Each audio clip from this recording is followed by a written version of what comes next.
अस्सलाम वालेकुम। आज की इस वीडियो के अंदर हम एक्सरसाइज 3.5 को सॉल्व करेंगे। आसान एक्सरसाइज है, पहले आप करके आए हुए हैं 3.2 को, ठीक है।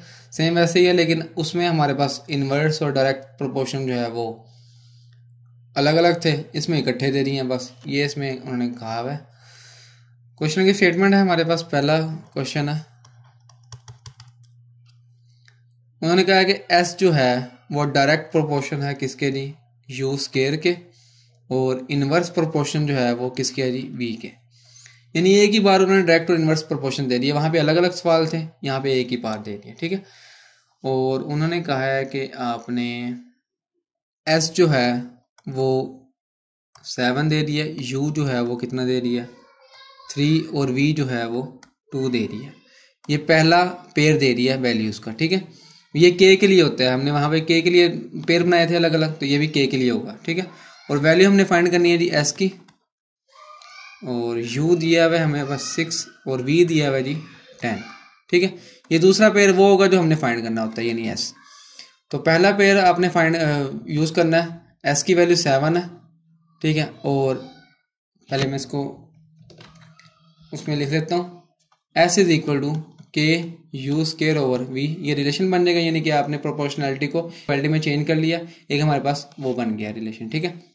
रिलेशन अब कंप्लीट कैसे करेंगे हम, वैल्यूज पुट करने के बाद 7 इज इक्वल टू के लिए हमें निकालना है, तो u की वैल्यू जो है वो हमारे पास 3, इसका स्केयर, और v जो है वो 2 है, ठीक है। तो ये कितना बनता है, 7 is equal to k into 9/2। तो ये 2 multiply by 7 14 over 9 is equal to k हो जाएगा, ठीक है।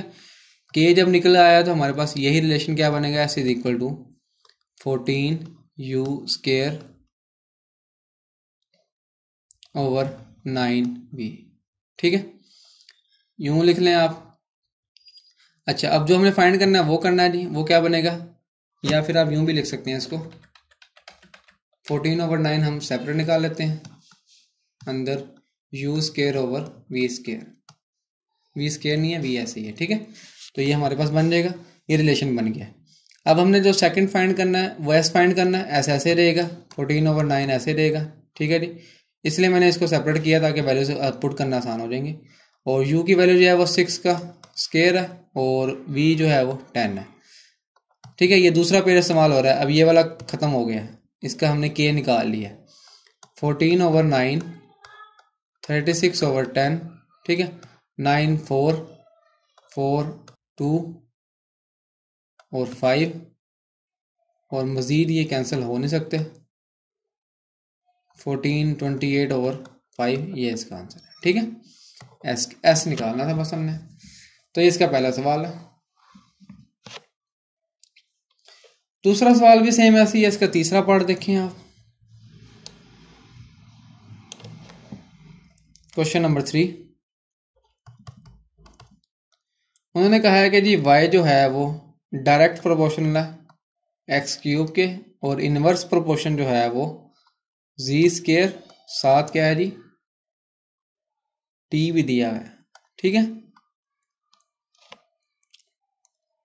और हमारे पास वैल्यूज जो दी हुई है वो y इज इक्वल टू 16 है एक, x is equal to 4, z is equal to 2, और t इज इक्वल टू 3। ये वो पहला पेयर है जो k के लिए यूज होगा।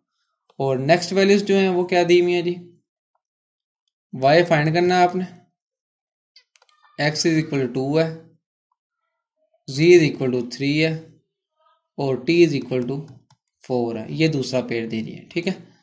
अब पहला पेयर जो है वो k के लिए होगा, y इज इक्वल टू के x³ over z square t। y है जी 16 is equal to k into 4 का क्यूब ओवर 2 का स्केयर इंटू 3, ठीक है। 16 is equal to k into 64 over 4 multiply by 3। ये इधर आ जाएगा, 16 multiply by 4 multiply by 3 over 64 is equal to k बन जाएगा। यहाँ इसको सॉल्व करें तो 16 मल्टीप्लाई बाय 4 3 आ जाएगा, के इज इक्वल टू 3, ठीक है। तो हमारे पास रिलेशन क्या बनेगा, y is equal to 3x cube over g square t. ठीक है जी। अच्छा, अब हमने जो फाइंड करना है वो निकालने हैं आप। ये पेयर हमारा क्या हो गया जी, ख़त्म। अब ये पेयर लेके चलें। वाई फाइंड करना है 3 इंटू 2 का cube over 3 square into 4, 3 multiply by 8 over 9 multiply by 4। देखें को कटिंग होती है 4 2 और ये हो जाएगा हमारे पास 3 3, तो 2 ओवर 3 आंसर है इसका वाई का। ठीक है, ये एक्सरसाइज है क्वेश्चन नंबर 4 5 और 6 सेम सारे ऐसे ही हैं। आपने 6 में बल्कि और भी आसान है, सिर्फ आपको इन्वर्स प्रोपोर्शन दे दिया यू के क्यूब के साथ, बस और कुछ भी नहीं है। ठीक है, तो सेम ऐसे ही हैं सारे। आपने क्या करना है इसमें, क्वेश्चन नंबर 4 में मैं आपको वैल्यूज बना देता हूँ, बाकी आपने खुद ही करना है। 4 में उन्होंने कहा है u जो है वो डायरेक्ट प्रोपोर्शनल है जी एक्स स्क्वायर के, और इनवर्स प्रोपोर्शनल है जी प्रोडक्ट वाई जी क्यूब के। ठीक है, आगे आपने बना लेना इसमें। और क्वेश्चन नंबर 5 में क्या बनता है, v डायरेक्ट प्रोपोर्शनल जी प्रोडक्ट एक्स वाई क्यूब के, और इनवर्स प्रोपोर्शनल है जी स्क्वायर एंड v। इसमें भी आपने वैल्यूज दी हुई आगे पुट करनी है, तो वैल्यूज आपके पास आ जाएंगी। नहीं v नहीं है, सॉरी इसमें।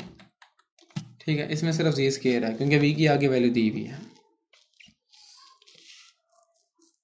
ठीक है जी, तो ये क्वेश्चन है, इसमें आपने जो है वो फाइंड करना है। और लास्ट क्वेश्चन है उसका क्या बनेगा, w जो है वो इनवर्स है जी u क्यूब के, w inversely as cube of u। ठीक है, अब आगे वैल्यूज दी हुई हैं, आपने पहली वैल्यू रिलेशन बनाने के लिए और k निकालने के लिए है, और अगली वैल्यूज जो पेयर होंगे वो जो फाइंड करना है उसके लिए। क्वेश्चन नंबर 2 का ही बना लेता हूँ मैं। क्वेश्चन नंबर 2 का बनेगा आपके पास w जो है वो वेरीज जॉइंटली। ठीक है, ये बनेगा एक्स वाई स्क्वायर और z के। ठीक है, क्वेश्चन नंबर 2 में इन्होंने जो है वो जॉइंटली दे दिया, वर्ड सिर्फ चेंज किया, इनमें इन्वर्स प्रोपोर्शन कोई नहीं दिया उन्होंने, तो इन्वर्स समझाने की ज़रूरत नहीं है। तो w जो है वो इन्वर्स यानी डायरेक्ट प्रोपोर्शनल होगा एक्स वाई स्क्वायर z के। अगर आगे इन्वर्स दिया हुआ तो हम नीचे इन्वर्स भी लिखते हैं इसके। आगे वैल्यूज दी हुई आपने फाइंड कर लेनी है। तो ये हमारे पास छोटी सी एक्सरसाइज थी, आसान एक्सरसाइज थी, पहले करके आए हैं इसलिए।